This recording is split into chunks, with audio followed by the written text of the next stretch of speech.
voltando. Puxa, Bolinha, teu traseiro tá mesmo quentinho. Na chamada de Era de Ouro da animação, onde televisão nem existia, e a galerinha ia no cinema pra assistir um entretenimento daquele jeito. Os estúdios de cinema tinham que ter muita imaginação para competir com a Disney. Ele implorou a... Tínhamos a Warner, que evolucionou com desenhos com tom em comédia, sem sentido e pastelão.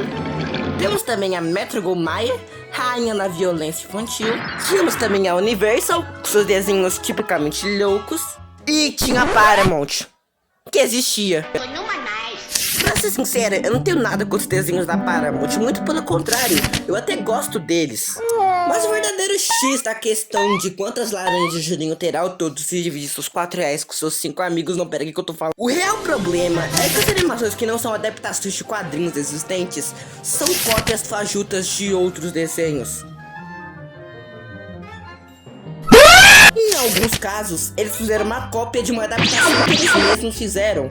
E pra ver que eu não tô exagerando, eles tinham a mesma abertura, o mesmo doguinho, a mesma caricatura racista, até o mesmo lance de ficar imaginando coisas e aprender uma lição de moral com isso. É praticamente o mesmo tudo. Então, pra que existe essa porra? E também porque a Paramount não cria histórias originais e fica só na... Ora, mas é a Betty Boop. Quê? A Betty Boop é um personagem original da Paramount. Ele tem toda a razão. É, original.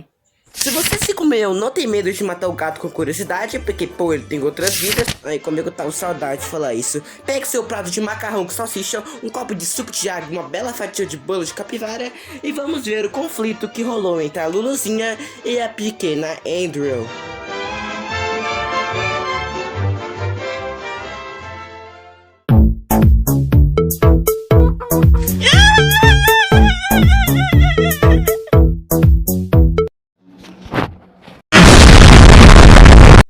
It's me, Bug, e teremos que voltar lá pro final dos anos 30.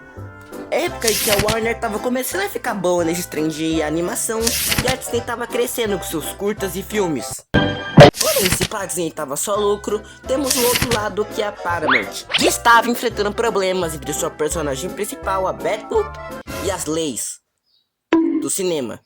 E essas leis incluíam: ela não podia ser sexualizada, não podia ser assediada, não podia namorar um cachorro, não podia ser assediada, não podia ir pro inferno, não podia ser assediada. Basicamente, ela não podia ser a Betty Boop. Para ela continuar no cinema mesmo com essas leis, tinha que ter uma mudança, começando pelo deixando ela um pouco mais velha. E também mudou um pouco essa história, transformando aquela menina aventureira em uma típica dona de casa. Pensamentos intrusivos meus. Acho que um desenho de uma dona de casa não seria algo tão interessante. Mas só acho mesmo.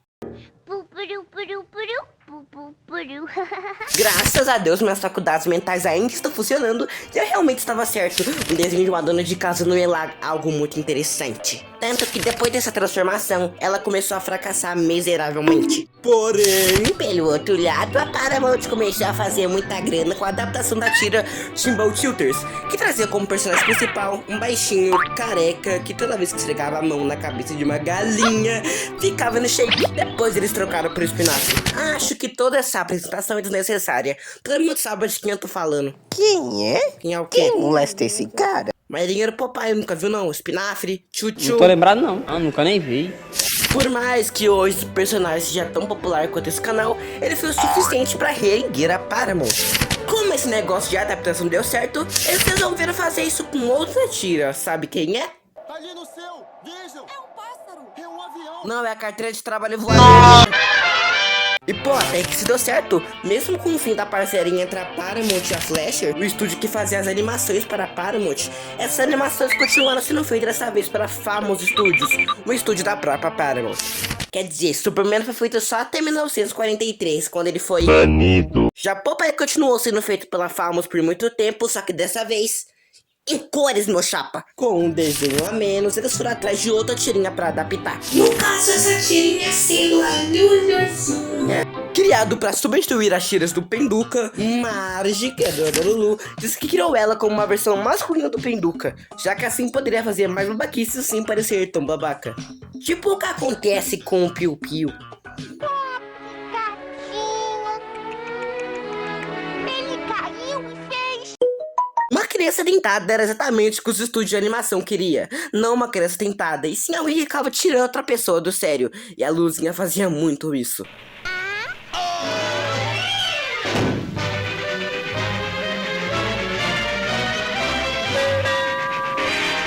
Mas eu resolvi ficar mesmo com minha pequena e linda boneca. Nota de troca.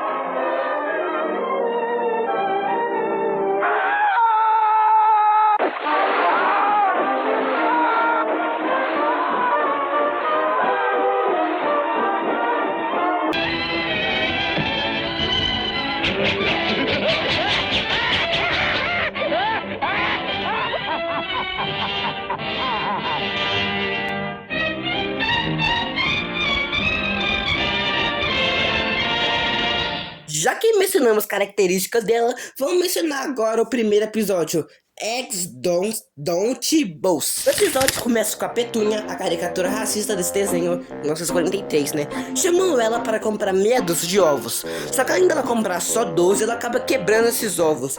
Daí ela começa a ter uma imaginação de castigo sobre esses ovos. You're in trouble, trouble. Trouble's your middle name. Got yourself in a mess, yes, ain't that a shame? Now you done it. You wouldn't take my warning. Então ela resolve roubar ovo de a galinha, e depois de conseguir, ela acaba quebrando de novo. Mas como a Petunia acha engraçado, então tá tudo de boa.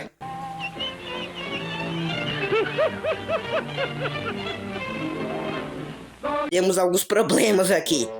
Pra mim, os maiores problemas logo de cara é a imaginação tomar muito tempo importante da história. Acho que se eles focassem só neles tentando roubar o ovo da galinha, acho que ficaria algo mais engraçado. Esse problema fica mais evidente no curta Ralaba Lulu, onde ela compra ingresso pro show, mas ao ver o menino pobre sem ingresso, ela tem uma imaginação de 2 minutos decidindo se vai ou não dar o ingresso pra ele. Depois de muita enrolação, ela resolve dar o ingresso sim pra ele. Em que isso muda na história? Em nada, porque depois ela entra no show como se nada tivesse acontecido. Aquele garoto nem aparece depois, ele está excluído da história, não tem relação nenhuma. Tá, não vou ser hipócrita. Tem sim alguns episódios que a imaginação é feita de forma boa, bem competente, onde a imaginação usa o tempo todo do desenho, não uma cena importante. Agora, uma coisa que eu gosto aqui é a personalidade da Lulu. Ela acaba de ganhar um contrato milionário pra Hollywood, mas é como se fosse apenas um... Vou passar as férias na casa dos meus tios, que tem um primo legal, mas também tem um primo chato que fica me asfixiando todas as vezes. Ele tranca dentro de um poeirão sem ar, de respirar. Você tá bem, isso foi muito específico. Então, algumas características que podemos tirar desse desenho, além da personagem maluca de sempre, de qualquer desenho dessa época, tipo um Pica-Pau Biruta, também conseguimos tirar a relação da Luluzinha nessa série com Bolinha, que é algo que realmente brilha aqui. A personalidade contrastante desses dois personagens realmente soa muito divertida. E até um pouco imprevisível em alguns momentos. Não atire no homem de óculos.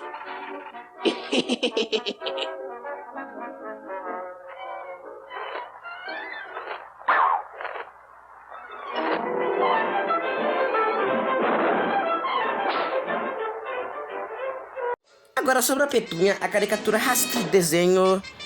Bom, 1943, né? A gente tem que tomar cuidado pra não repetir a dose. Ah, mas eu acho a relação dela com o cachorrinho muito bonitinha. Adoro esse cachorrinho, que legal. Tá bom, é que já tô cansado de ouvir eu falando isso, mas Luluzinha foi um grande sucesso, assim como o Popeye e o Superman, e ajudou a levantar um pouco mais a Paramount que ela já era e blá blá blá. Já sabem, mas se era tanto sucesso assim, por que teve tão poucos episódios? Bom, na verdade a Paramount queria sim fazer mais episódios, mas com uma condição, que os direitos do Luluzinha e do Bolinha fossem todos dela. Mas como ela é empoderada, imponente, É nessa parte que você, lacrador, deixa o like e se inscreve no canal. Obrigado. Recusou a oferta e foi embora, mas com sua dignidade intacta. Tinha um problema, Luluzinha realmente era um grande pico pra Paramount e eles realmente precisavam dela. Então eles agiram como adultos, foram na marcha e resolveram esse negócio direito, não é? Resolveram, na verdade, fazer uma versão da Luluzinha da Shopee com uma abertura muito parecida e com um nome também. Pequena Ender também tem uma caricatura racista, só que dessa vez uma época onde isso já estava sendo discutido como errado. Também tinha um lance de ficar imaginando coisas e aprender uma lição com isso. E tinha até o mesmo cachorrinho. E bom, o que aconteceu com elas no final? Todo mundo se fudeu. Amigo vai se fuder. Amigo vai pra conta de família. Fala, folks, bug aqui no final do vídeo para pedir para vocês deixarem um like e passarem no canal do desenhista aqui do canal. Ele teve umas tretas com o canal, mas já voltou à ativa e tá planejando uma nova série de um abacaxi, que bonitinho. Então se inscreve aqui, passa no canal dele, então tchau, uau, se inscreve no canal. Lembrei a senha.